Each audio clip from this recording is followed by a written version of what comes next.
An emergency meeting is planned today in hopes of ending an ongoing strike against some Bay Area hotels.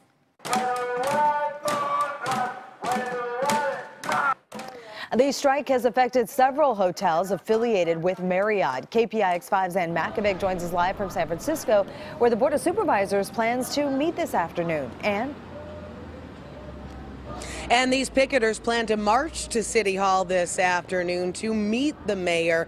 They're here right now in front of the Marriott marquee on Mission in San Francisco, and they are planning that big march to City Hall, as well as the picketers in front of several local Marriott hotels later on today.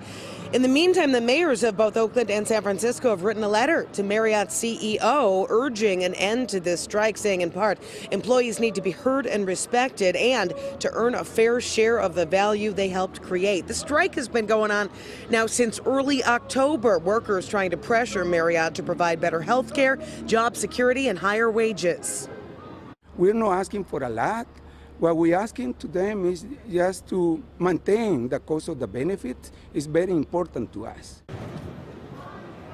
The strikes here in San Francisco, part of a larger walkout that includes, at this point, at least 8 U.S. cities. Now, Marriott's CEO was invited to this emergency meeting this afternoon of the San Francisco Board of Supervisors. He has declined that invitation. He says Marriott has been negotiating in good faith, that it's the unions that are trying to take things too far. Live in San Francisco, Ann Makovec, KPIX 5.